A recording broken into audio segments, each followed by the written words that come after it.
নাম বলতে সমস্যা কোথায়? আপনি নাম বললে সমস্যাটা কোথায়? আপনার নাম আমি যদি কোনোদিন আমার নাম বলি আপনার বাসায় আপনার সামনে তাইকে বলবো। আমার বাপ যদি আমাকে জন্ম দিয়ে থাকে, বাংলাদেশ আওয়ামী লীগ আবার ফিরবে এবং ভয়ঙ্কর হবে। এই জামাতের যত বংশ বীজ আছে না, যত বীজ আছে না, আমরা তো ইন্ডিয়া ভাইয়া আসতে পারছি। এই জামাতের যারা বীজ আছে এটা তো পাকিস্তানও যেতে পারবে না। পাকিস্তান যেতে হলে তো ইন্ডিয়া পাস করে দিতে হবে।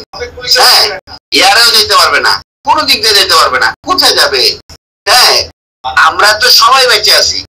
হয়তো বা কিছু লোকজন নিরীহ কিছু নেতা কর্মীদের উপর অত্যাচার করে মেরে ফেলানো হয়েছে। হ্যাঁ, ম্যাক্সিমাম বেঁচে আছি। কিন্তু বাংলাদেশ আওয়ামী লীগের 4 কোটির উপরে নেতা কর্মী আছে, একদম নেতা কর্মী।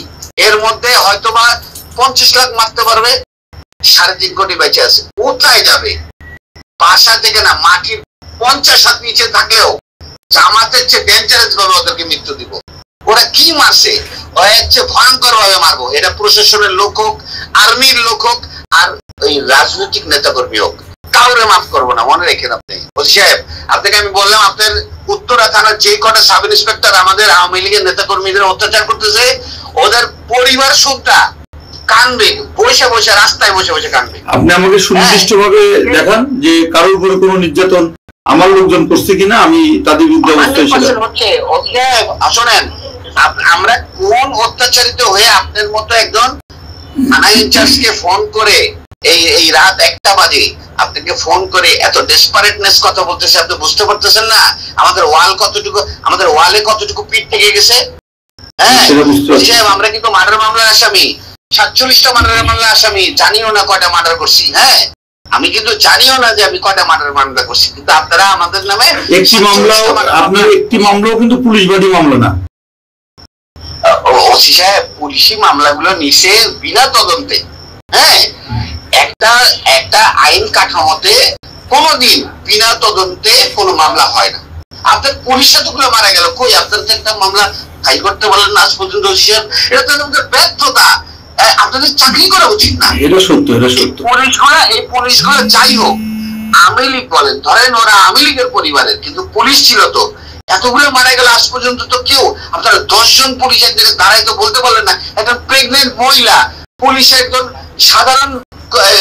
সাধারণ অফিসার, তার মতো মহিলাকে এত নৃশংস ভাবে মার্ডার করলো। সে তো প্রেগনেন্ট অবস্থায় তো কোনো জামাতের নেতা বা কোনো ছাত্রকে মারতে যায়নি, তো তাকেও মেরে ফেললো। কই আপনারা তার মামলাটাও তো করতে পারলেন না। তো আপনারা মামলা হবে, কোন সিদ্ধান্তই আপনাদের বাস্তবায়ন হবে না। সাহেব, আমরা রাজনীতি করে এসেছি। আমি আজকে 21 বছর প্রেসিডেন্ট সেক্রেটারি। আমার কি ওই ধারণা নাই বাংলাদেশের রাজনীতি কোন দেশের মানে কথায় চলে? হ্যাঁ, আমেরিকা কয়দিন সেভ করবে সাহেব? ঠিক আছে, আমরা ছোট চাকরি করি, ছোট মানুষ, আপনি করেন। আপনি আমার থানা যে না সাহেব, আপনার তো ছোট মানুষ, কিন্তু আপনার কার্যক্রম তো বড় বড়। আপনার কার্যক্রম ঠিক করেন সাহেব। হ্যাঁ, আল্লাহর কসম, আমার কার্যক্রম যদি কোনো অপরাধ থাকে, এটা আমার কর্তৃপক্ষ বা আমার উপরে আছে সে দেখবে। তবে আমার কোনো অফিসার যদি অন্যায় করে থাকে, আপনি সেটা আমাকে দেন, আমি সেটা দেব।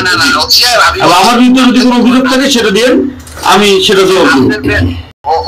আপনার বেতন কিন্তু আপনার ঊর্ধ্বতন কর্মকর্তা দেয় না। আপনার বেতন কিন্তু বাংলাদেশ গণপ্রজাতন্ত্রী সরকার, বাংলাদেশ প্রজাতন্ত্রী সরকার, মানে আমি যদি কোনো আপনি 10 মিনিট কথা বললেন আমার সাথে, এর মধ্যে যদি একটি অভিযোগ আমার বিরুদ্ধে দেখান যে আপনি দেখাতে পারছেন কিনা, এভাবে গড়ে কথা বলতে হবে না। আমি আপনাকে প্রমাণ, আপনি পরিচয়টাও দেন নাই, আপনি পরিচয়টাও দেন নাই। আমি আপনাকে আমার সম্পূর্ণ ডিটেইলস বলছি, শুধু নাম বলি না। নাম বলতে সমস্যা কোথায়? আপনি নাম বললে সমস্যাটা কোথায়?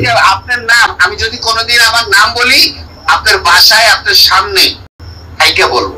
আমার বাপ যদি আমাকে জন্ম দিয়ে থাকে, আগামী 2 মাসের মধ্যে যদি আপনার কার্যক্রম এরকম থাকে, আপনার বাসায় আপনার সামনে যদি না বলতে পারি, আমার বাবা আমারে জন্ম দেয় নাই। ঠিক আছে, আমি অপেক্ষায় থাকলাম, আপনি আসেন। হ্যাঁ, আমি আপনাকে মনে রাখেন, আপনি আরেকবার আরো যদি এরকম আপনার কার্যক্রম চলে, আগামী 2 মাসের মধ্যে আপনার সঙ্গে আমার একদম সরাসরি দেখা হবে। এবং আমার নাম আপনি যদি সরাসরি আপনার মনে না থাকে, আমার বাপ আমরা জন্ম দেয়নি। ঠিক আছে, আপনি আসেন 2 মাস।